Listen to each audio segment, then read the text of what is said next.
Now it says live. Yeah, it's live. So welcome to irobooxgaming.com. I'm Cap, and this is Giancarlo. So you want to tell us a bit about yourself?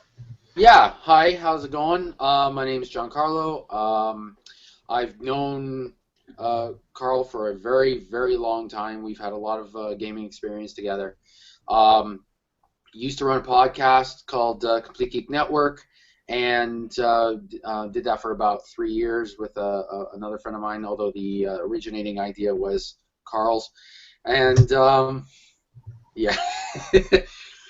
And I've done journalism in general and gaming journalism for quite a few years. I try and stay as informed as I can, and today we're going to talk about Destiny. Yeah. So let's start off by Bungie's pedigree. We got Halo Combat Evolved and Halo 2 multiplayer, where it really brought online FPS to the home console. Uh, you got anything to add to that, GC? I mean, for the most part, with a few side exceptions, every time Bungie has come out with a game, they have reset the standard for the entire genre that they have created a game for.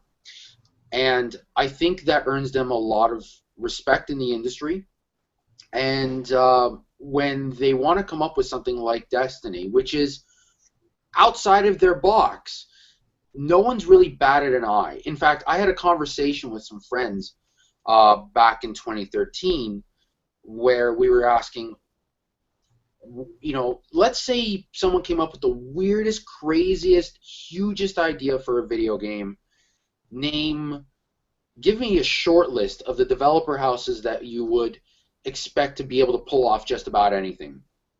And Bungie was absolutely the first on that list, and on some people's minds, the only person on that list. And that says a lot to what they've been able to accomplish, Mm. in the last few decades. I think they've earned every bit of respect that they have at this point, and Mm.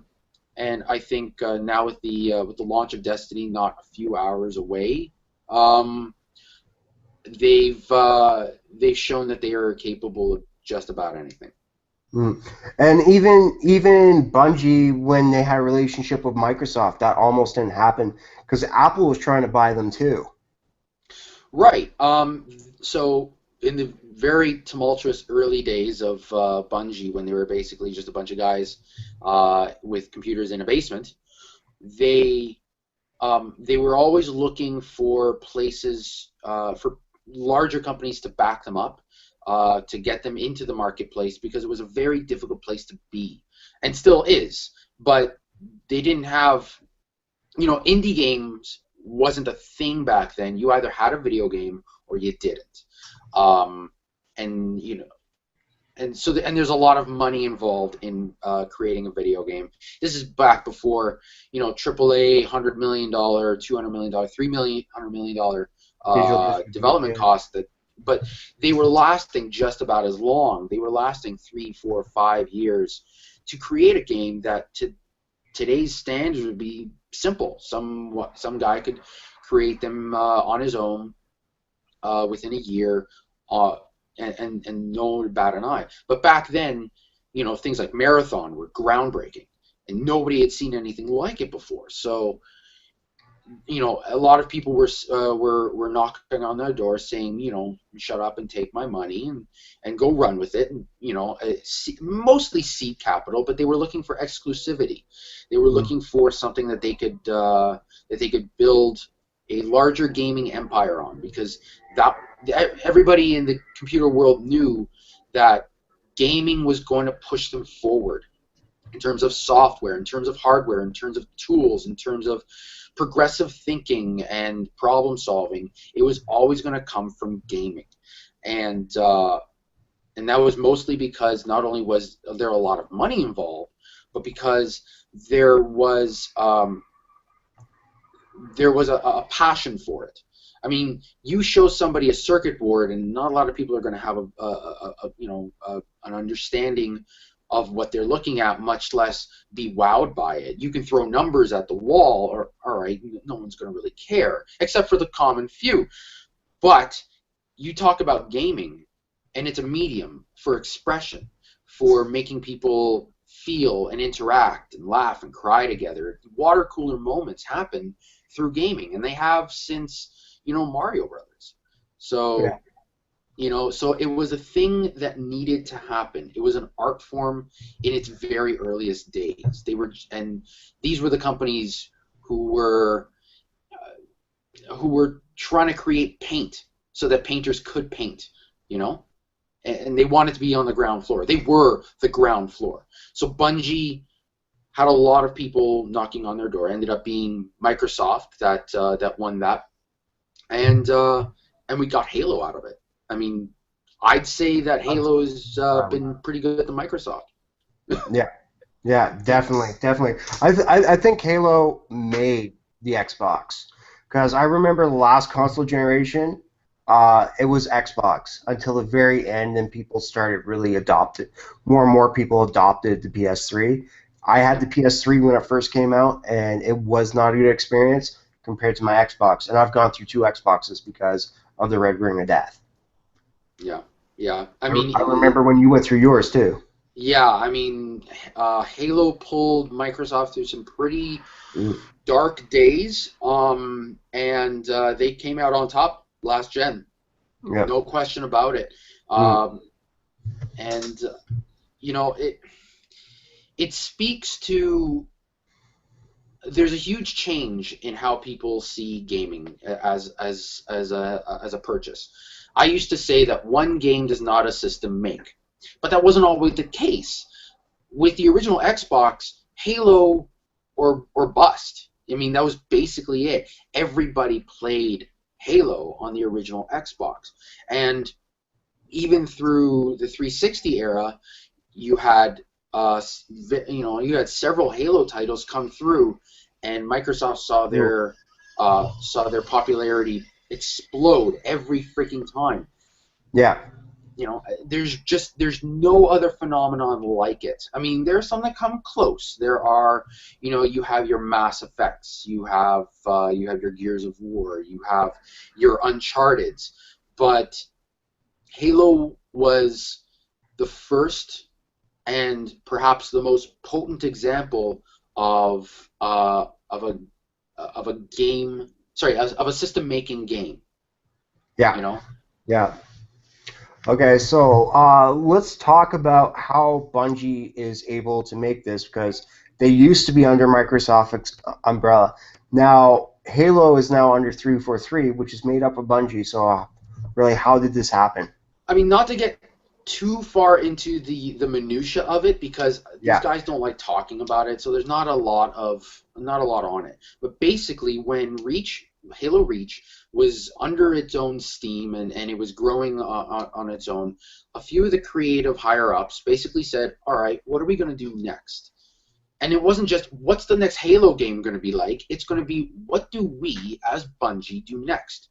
Do we stay with Microsoft? Do we go and try something else? Originally, Destiny was not even supposed to be a shooter.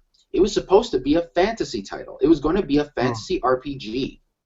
And how Destiny came through into what we see today was outlined, I think, beautifully by one of the most interesting GDC conference talks that I ever saw that happened in 2013, where we got our first understanding of what Bungie was trying to do after years of radio silence. Um, and basically, they talked mostly about what they wanted to achieve, why they've come to where they are. They said they wanted a fantasy uh, feel, but they couldn't get away from their love of science fiction. So, and they gave this really cool little example. In a game like Skyrim, you go, you find a cave, you go into it, you fight a bunch of monsters, and at the end of all those monsters, there's a boss. You beat the boss, you feel great. There's a tomb in a secret room beyond that boss that the boss was supposedly guarding for some reason. You got to this cave by some myth that some guy in some village told you, and you're like, hey, sounds like a plan.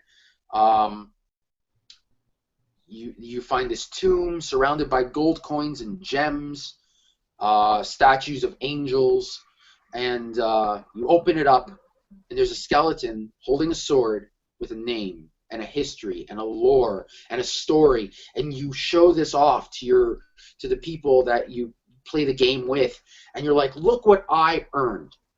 Look at this thing. Here's its story. Here's what makes it special, and I earned it. It becomes part of your soul.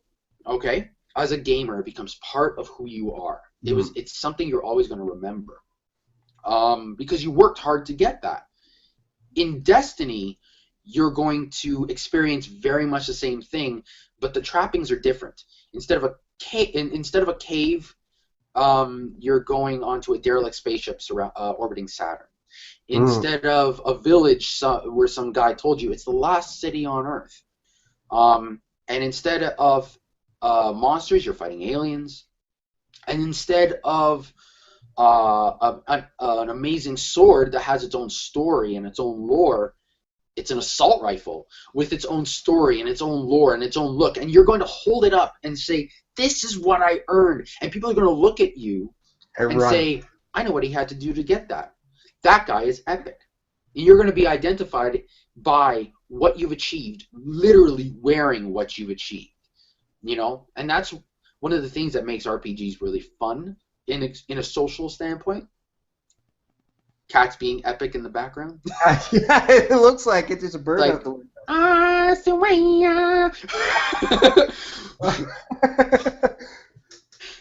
But anyway, so they gave this really cool, walkthrough of their creative process, using camera shots from their studio, which was growing exponentially at that point, and I do mean exponentially. I know what that word means, and concept art. And they were saying, this could be like this could be like that. We are working with this, we are working with that.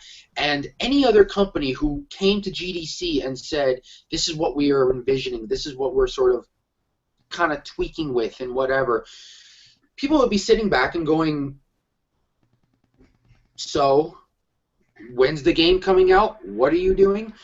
Very few companies could come to the table and just lay stream of thought at your feet, and you get excited.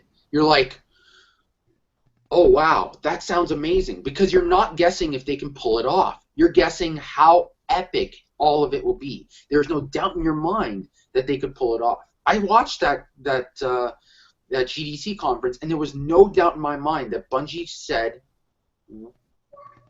everything that they intended to achieve and have achieved. Everything that they wanted is in Destiny, or will be in Destiny. I mean, it's a 10-year plan. What other game has a 10-year plan behind it? I'll be 41. You know? Think about that. I'll still be playing Destiny. I'll be 40.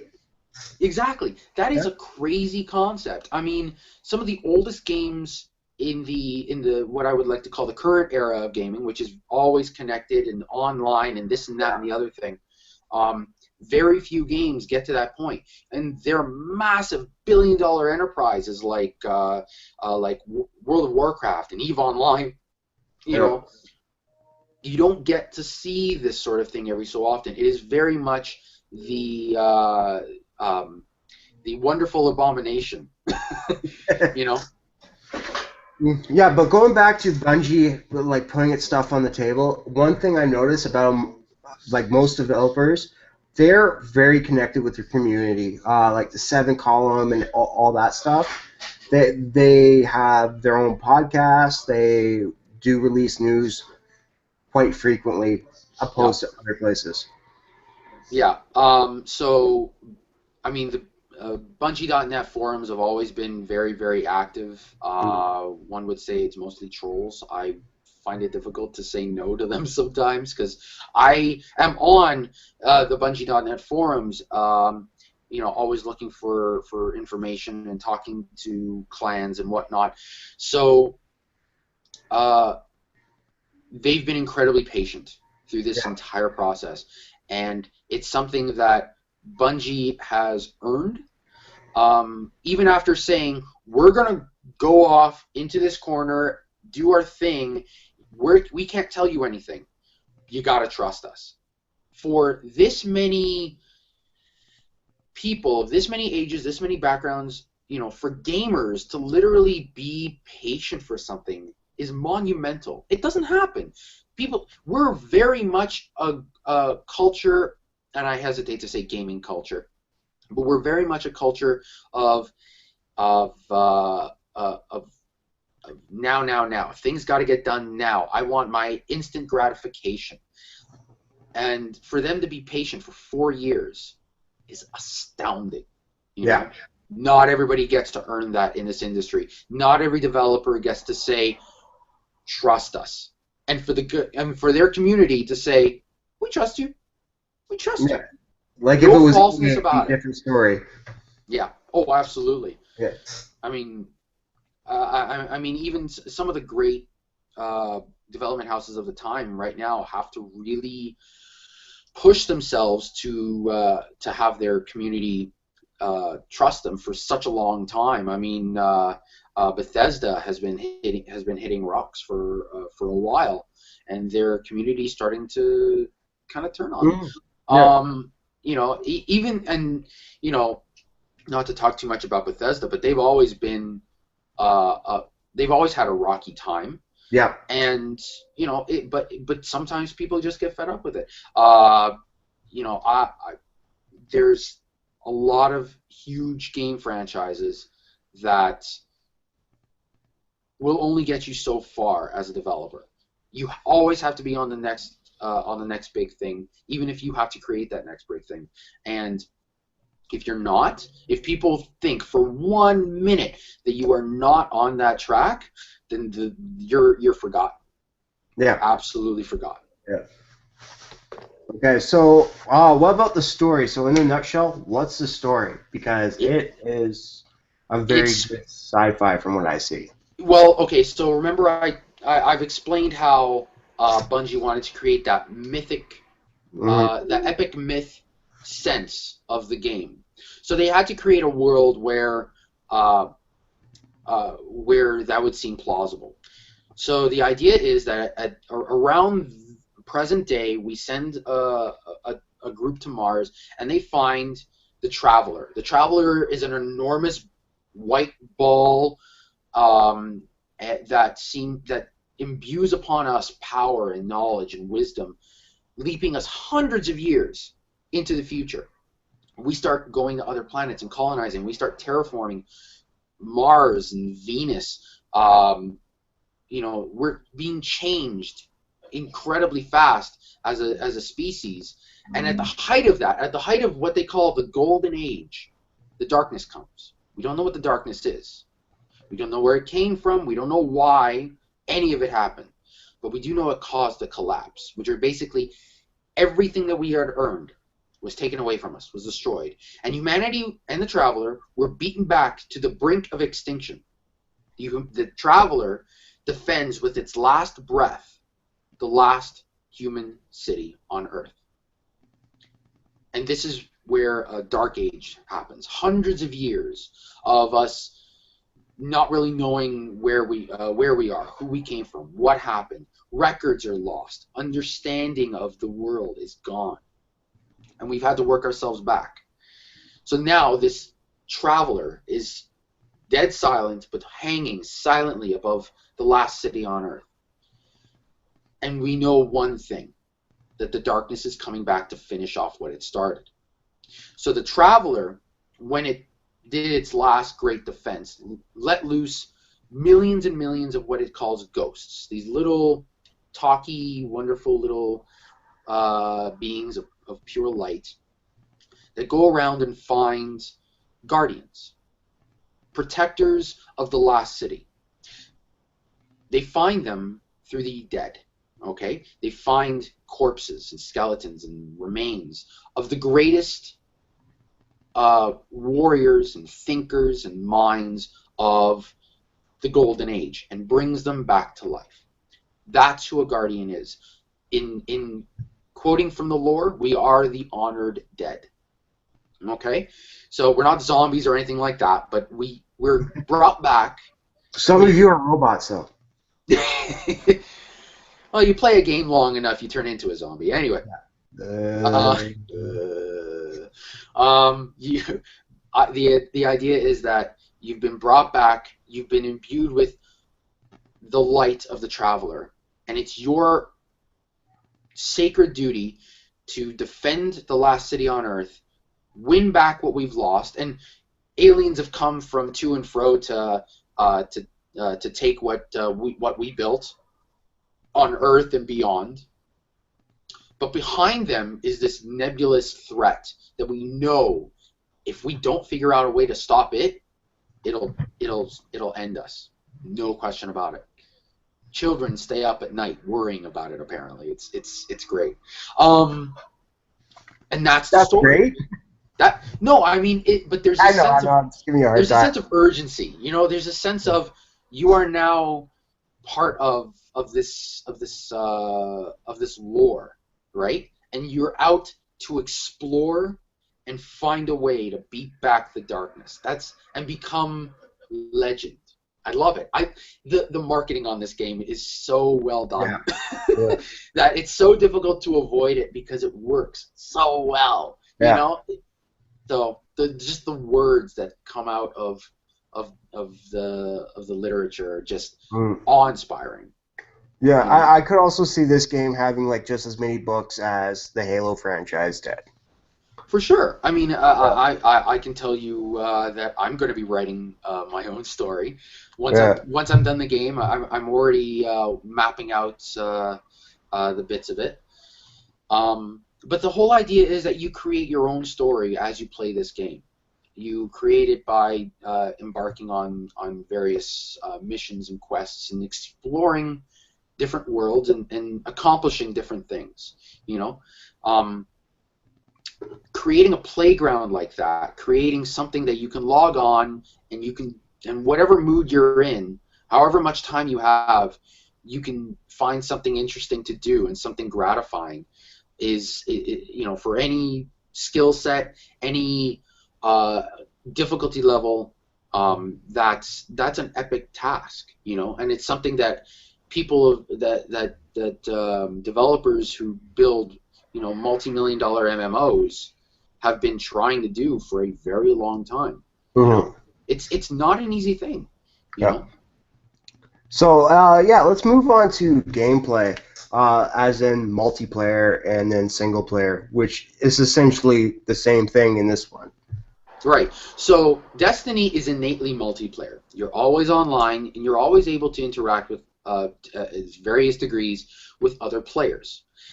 There are, if you want to separate the two, one could be called PvP, and one could be called PvE.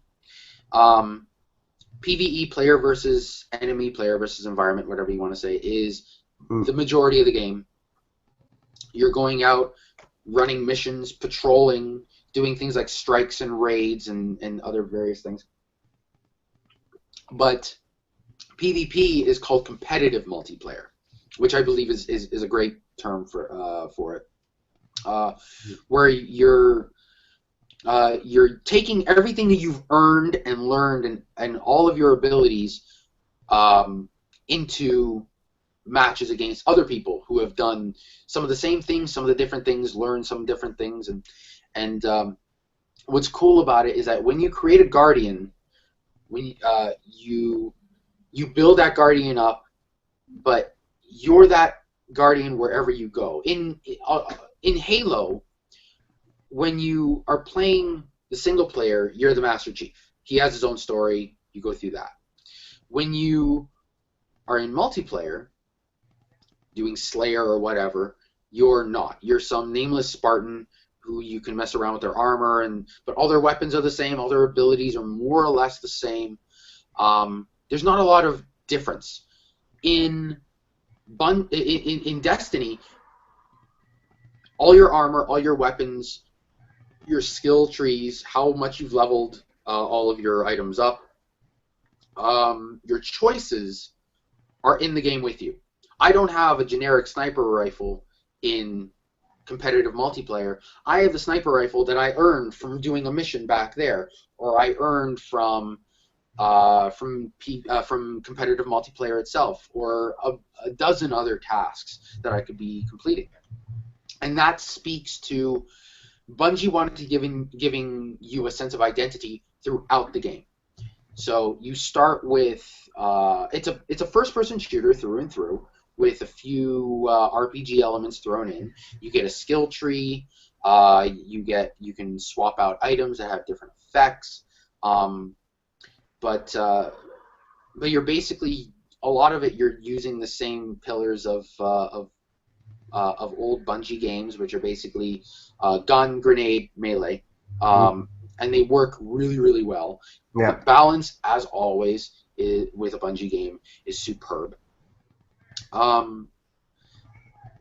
And you can tweak them however you want. So if you want your melee to act a different way, you can use a specific armor set, or you could tweak your skill tree choices on the fly.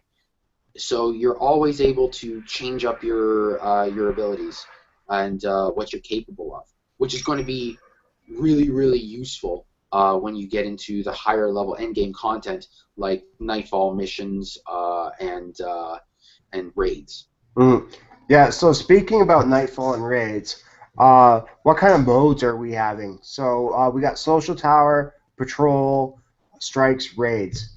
Uh, Right.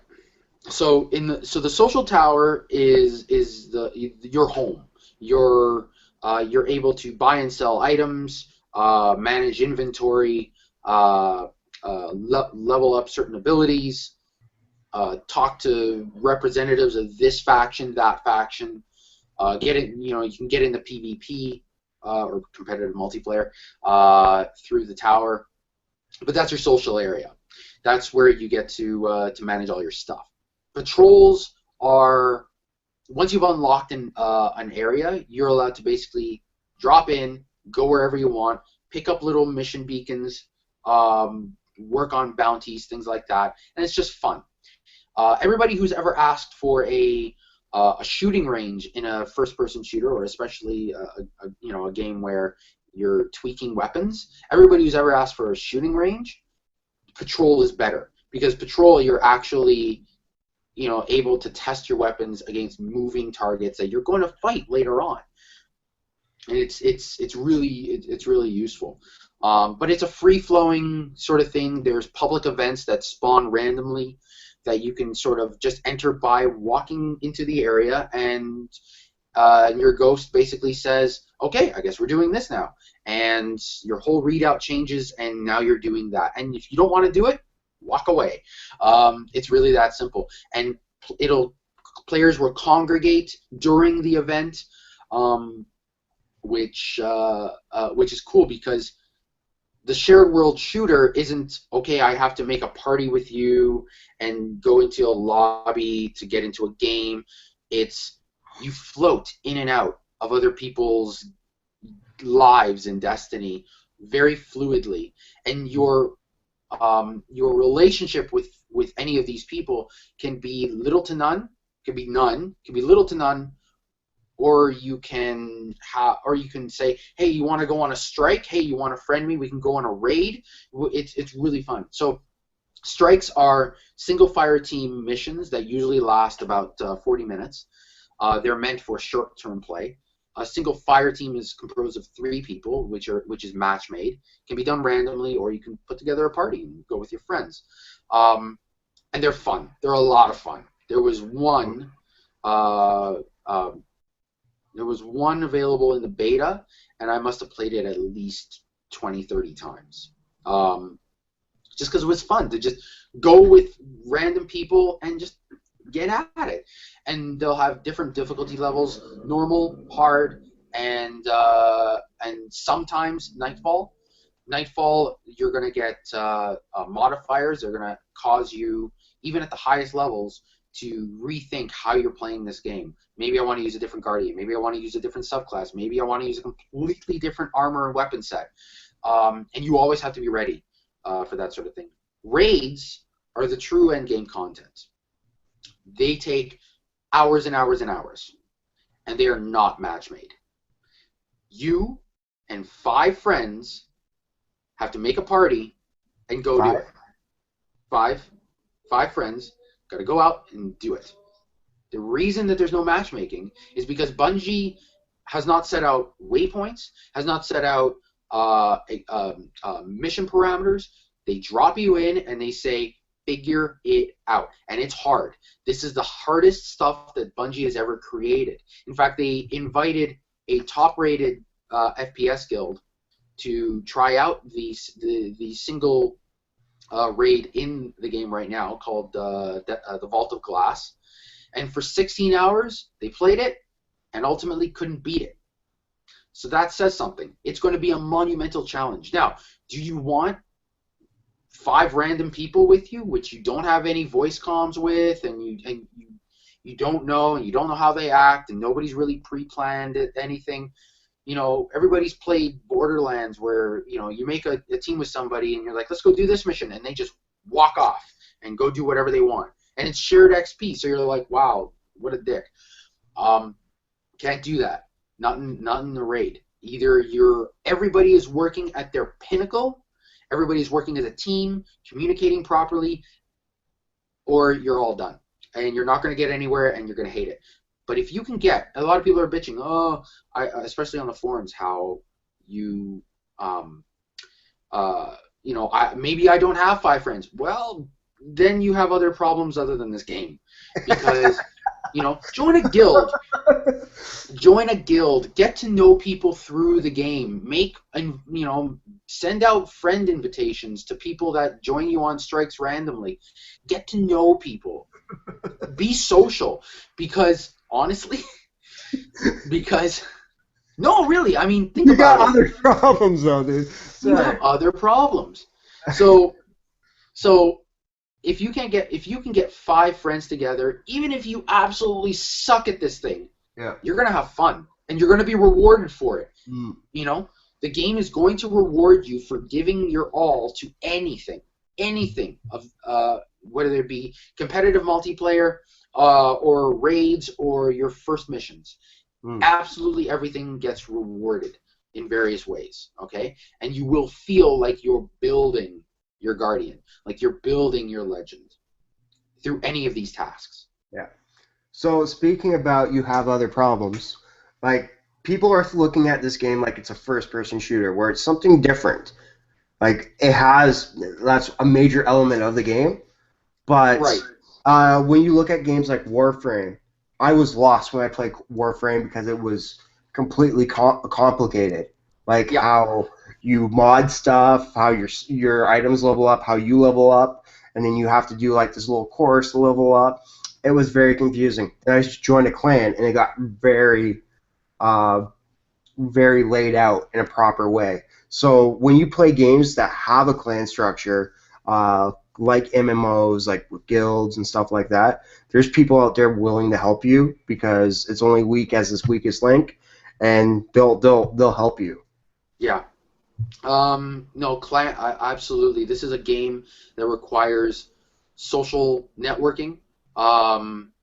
It requires you to be able to get along with your fellow player, be maybe a bit mature, and deal with it, and problem solve, and figure it out, and collaborate. I mean, I love games like that. I love games where people have to work together to accomplish things. I mean, I know you were worried I was going to bring it up. I've been playing EVE for more than 6 years now. We just had our. We went this far, so go on about EVE. We just had our. I won't go into the game, but my corporation, which is like a guild, not a large guild, had our quarterly meeting. We have quarterly meetings, okay? And there's a PowerPoint presentation last night. Do you know how many slides there were to this PowerPoint presentation? 120 something. 125. That's how much work goes into this sort of thing. People. I'm not a member. No, you are not. I love games. In the moment. I love games that give you an opportunity where united we succeed, united we stand, and divided we fall. Yeah. And raids in an MMO fashion are I mean, in the linear MMO fashion are exactly that. Working together, everybody being at their peak, being on it, being part of, being more than the sum of your parts, but part of a whole. Uh, and it's a wonderful feeling when you get through a challenge that requires a group.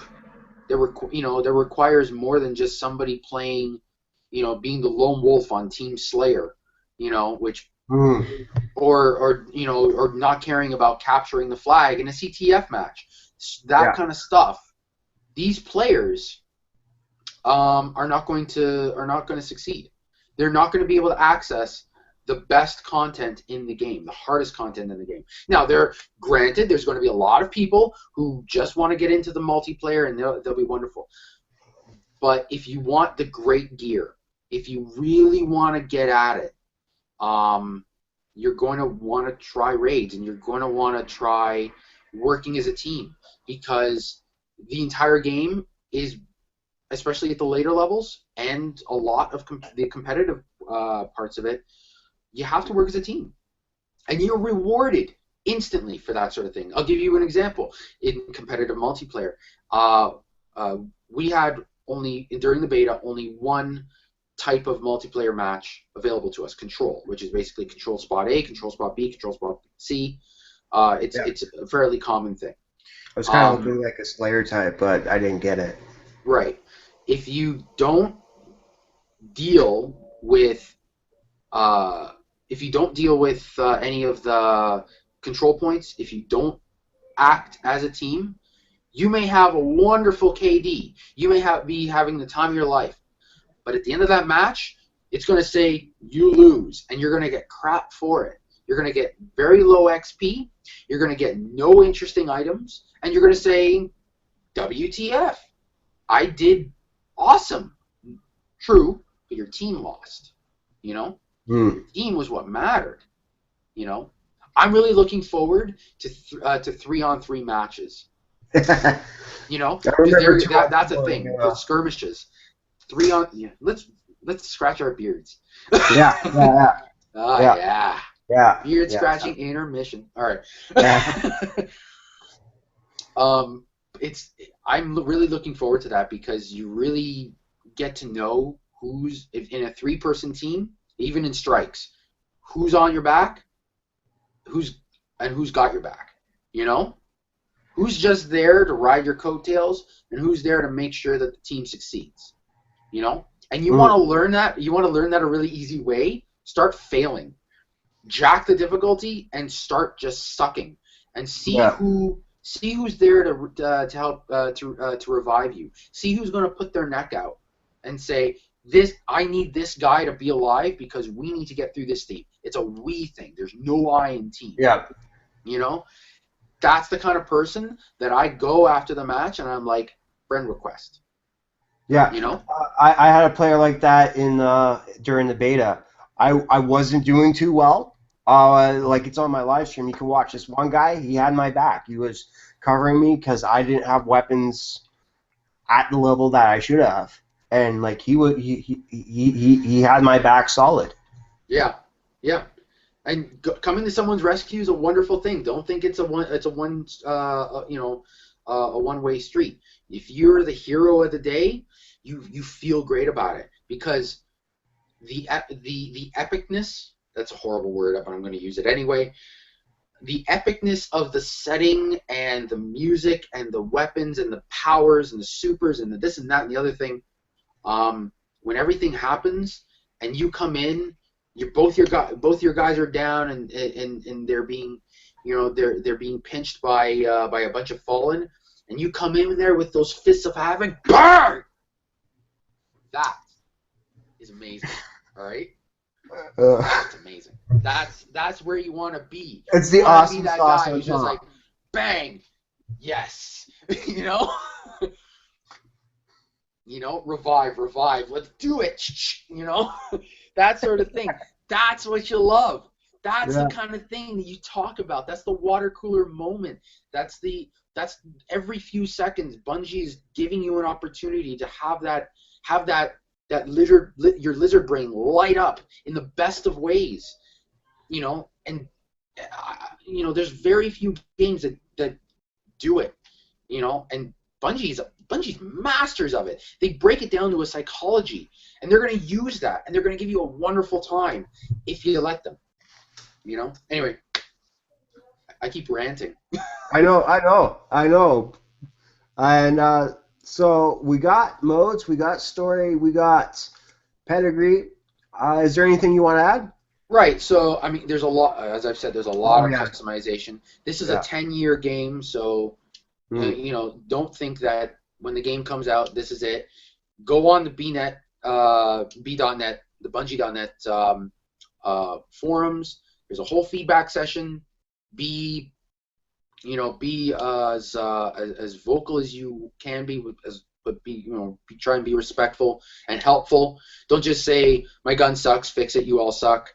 Don't do that. Uh, they're continually patching the game. There is a team on 24/7 affecting this game straight from Bungie. You know, trying to make things better and better and better. There's going to be updates. There's going to be expansions. There's going to be a lot of different things you're going to be able to do, Mm.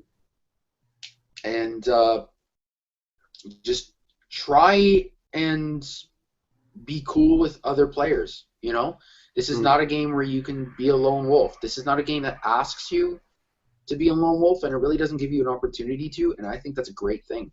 I think gamers today, not to get too up on my soapbox, but I think gamers today need to learn how to act as teams. And I've been playing first-person shooters long enough to know that there's way too many lone wolves out there.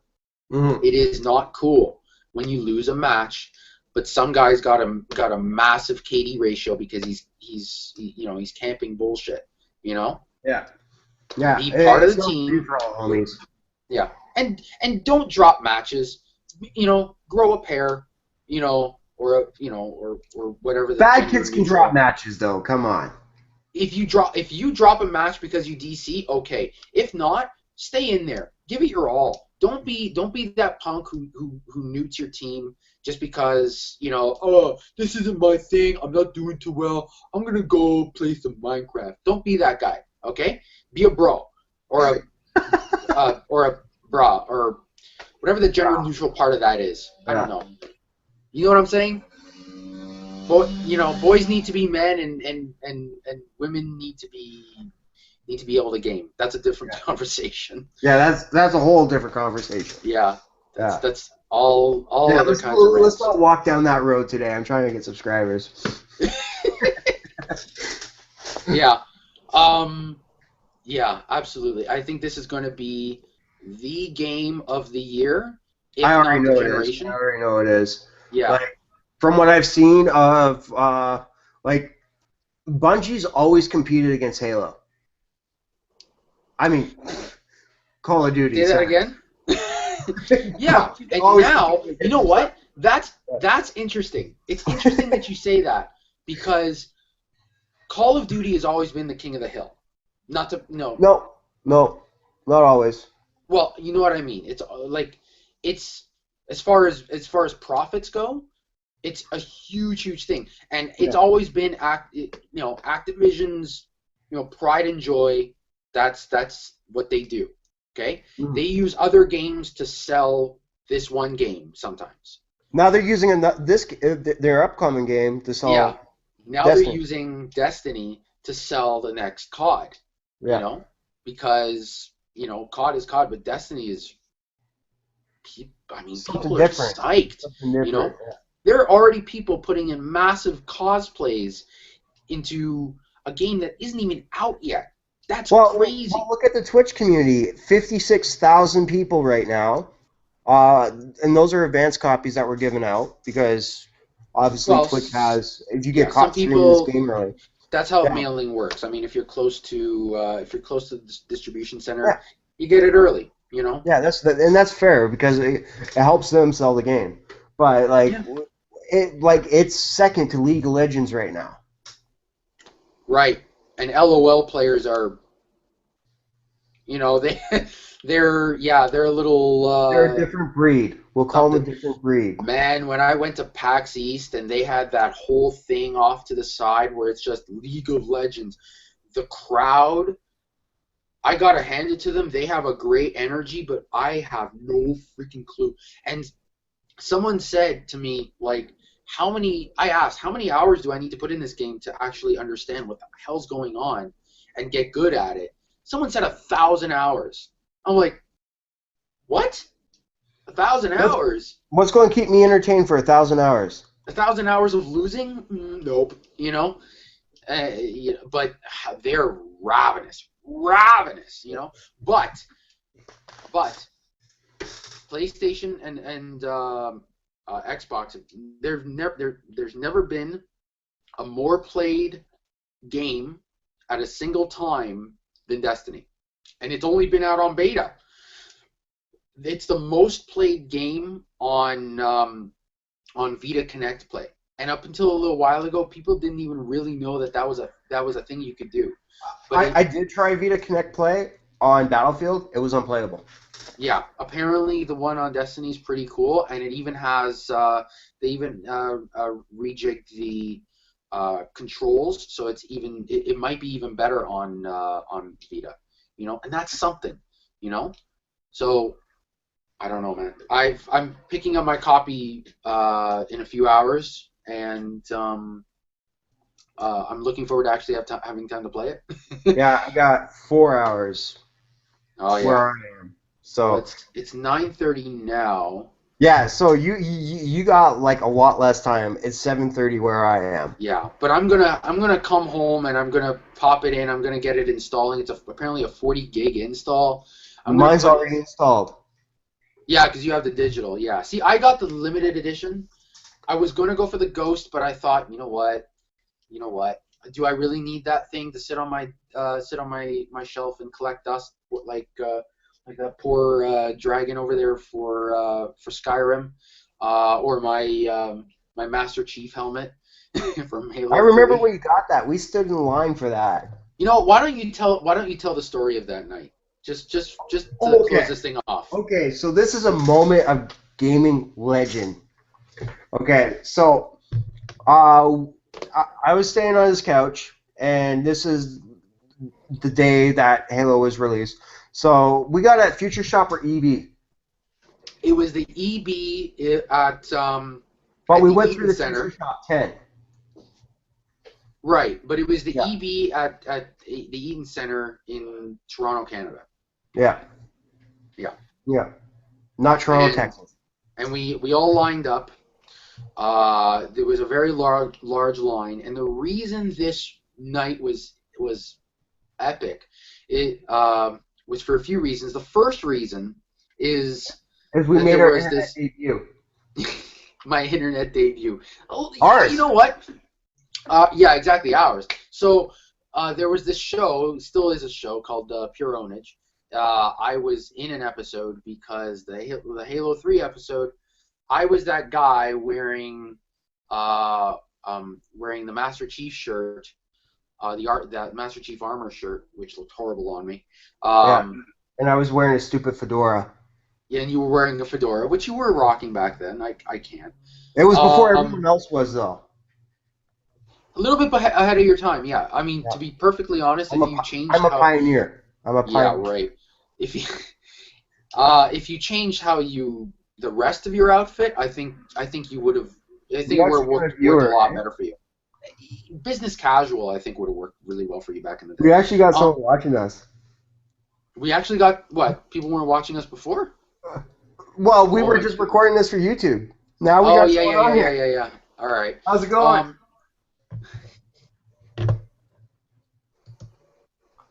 There. I turned the yeah. little thing on. All right. So, uh, so yeah, we ended up being in that show, which was, a non-speaker. They just needed prop people basically, so they did that, and we got I got the Legendary Edition, which I was really excited about at the time. And then when I saw it for $40 like a month later, I'm like, well, that was a Yeah. waste of money. You know what? I Uh, can't find one now because I'm building a backdrop here. I can't find one, and that's one thing I want on my backdrop. Send me your email. Send me your mailing address. I'll ship it. I'll ship mine to you. Awesome with the game. Whatever's still in it. I don't Okay. remember. I think there's like a DVD in there. I don't know. Anyway, so we got home. We all watched the opening. Him falling from space. Was that it? Yeah, he was falling from space. Yeah. And I played for maybe 10 minutes. Then you Um, retired. and then I retired. And then you played the entire night. Yeah. But what Yeah. happened just as you were going to bed was no, we were playing. We were both playing at that point, and just as you were going to bed, uh, you got shot out of the Warthog on that. I think it's called Longview or something. Longhorn. It's that map with the two main cannons and the creek in the middle. Right. I forget what it I was forget called the in name of Halo it. 3.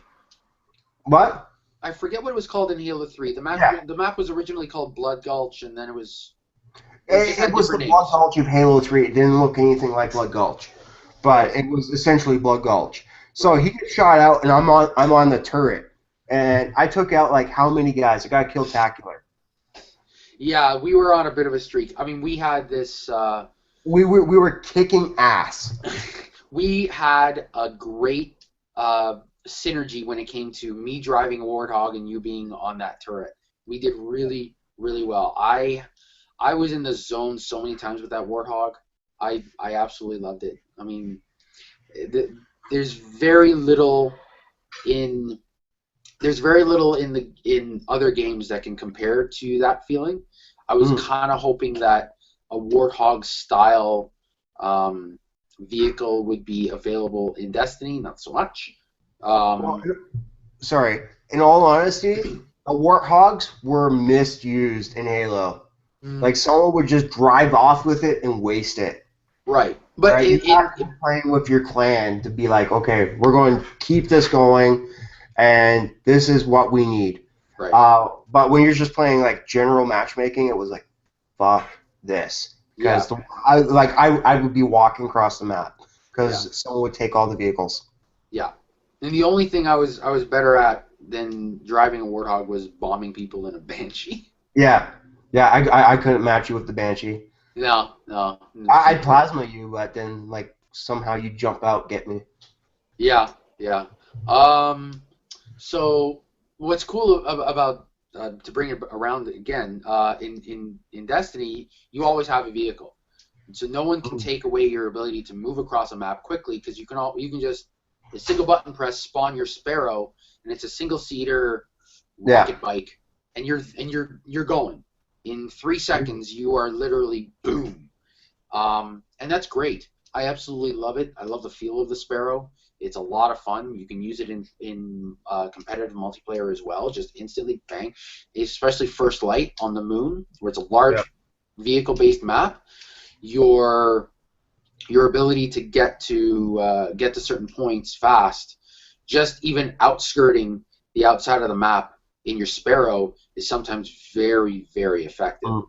You know, a lot of people like to Yeah. walk through and go whatever. You just go all the way around. Yeah, I knew I had the option for the Sparrow. Never Yeah, used it. I used it all the time. It was so much fun But when I was on it, I'm like, yeah, this is like fucking Star Wars. I'm on that fucking jet bike. on a speed bike. Yeah, speed bike. Yeah. All So right, yeah, so I think we've covered everything. Our yeah. viewers have gone. We had 5 at one point. All right. Yeah, so Um. we're internet famous. Oh yeah. Yeah.